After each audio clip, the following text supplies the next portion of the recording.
this video is going to walk you through the basics of how to position your hips, your pelvis with your rib cage to get a different kind of inhale. Ideally, we're looking for backside expansion. We're going to keep this really general, but it'll introduce you to some basics and what I want you to be focusing on and feeling. So first thing you're going to do in this position, we call it a hook line. You're going to plant your feet and pull your heels backward. Watch what happens to my hips when I do that. Okay, so they're going to scoop. What you're going to feel is that the heels pulling back makes your hamstrings turn on. You might cramp just because they're not used to working very well in a lot of people based on the position. So this position is going to get them to work pretty well. In this position, notice that I just tucked my hips to do that. When I pull the full floor backward, I don't want to pull myself forward. There's a difference. So if you're struggling to get that and you're not able to feel just the tilt of the hips, I would recommend grab a foam roller, place your feet on it, and that way you literally can't really pull yourself forward to it. It's very hard. So it really helps you get that hip tuck. So that's an alternative. You would just use your heels kind of where the arches are to push down into the roller and keep it right in place so it's not rolling away from you. So once you have hamstrings, once you have that hip tuck, you're going to make sure that your shoulders are not off the floor. If they are naturally off the floor, I want you to actively get them back down to the floor, even if that means that your back arches a little bit up. Your upper middle back might not feel as flat, but that is okay because we want the shoulders in an honest position. So we have hips tucked, hamstrings are still on, shoulders in the floor. If you can put your hands on your ribs from here, great. You're gonna exhale, and I want you to feel that the ribs deflate in all directions. Like I'm gonna get smaller in my sports bra. It's gonna look like this. I'm gonna keep my chin away from my chest. I'm gonna have my mouth open, and I'm gonna sigh or let out a long fogging exhale, like I'm trying to fog up a mirror or a window to draw a smiley face on it, or as I'm checking my breath. The idea is you're gonna make that last as long as possible. So you're gonna keep getting air out of your mouth. The more you open the jaw, the more air comes out. Keep going until you cannot. Even if you don't feel air coming out, it doesn't mean your ribs can't continue to move, and that's the idea. So we're gonna exhale as much as we can. Once our ribs are fully deflated, we're going to pause. That's the most important thing, and it's the hardest thing.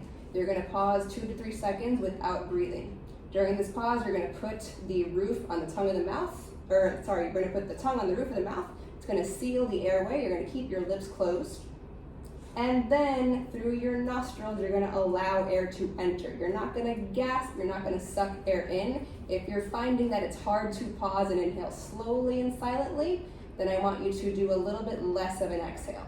So even though I say full exhalation, the idea in that case will be only exhale as much as you're able to control the inhale.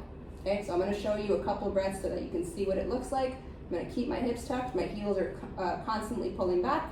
I'm gonna keep shoulders in the floor, hands on the ribs, and I'm gonna have my hands here so I can feel that my ribs are actually moving down, in and back, away from the hands.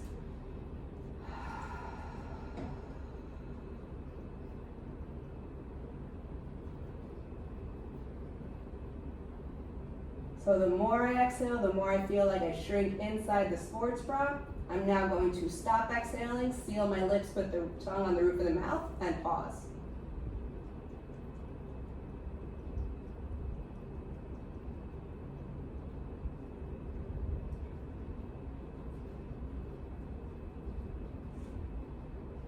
And now I've fully inhaled. So it was very, very subtle, not much movement going on, but if you pay attention, you're gonna see that the rib cage inflates from all directions. The idea is that the exhale got the ribs to anchor down to the hips, which are tilted toward the ribs, so they're already facing each other. The idea with the inhale is that you now breathe into this new position.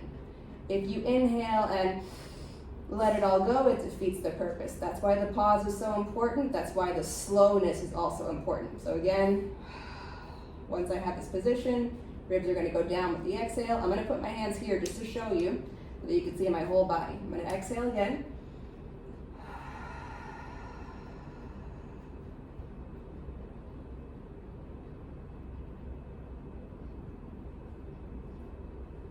Once I've deflated and I'm able to control the pause and inhale slowly, I'm gonna stop exhaling. I've finished. I'm gonna pause and then breathe in super slow through my nose.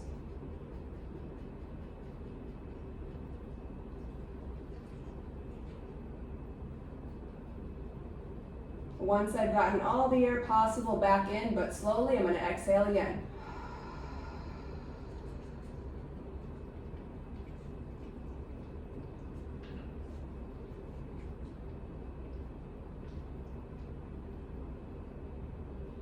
So now that my ribs are as deflated as possible and really flat against the floor, I'm going to pause and then breathe in slow.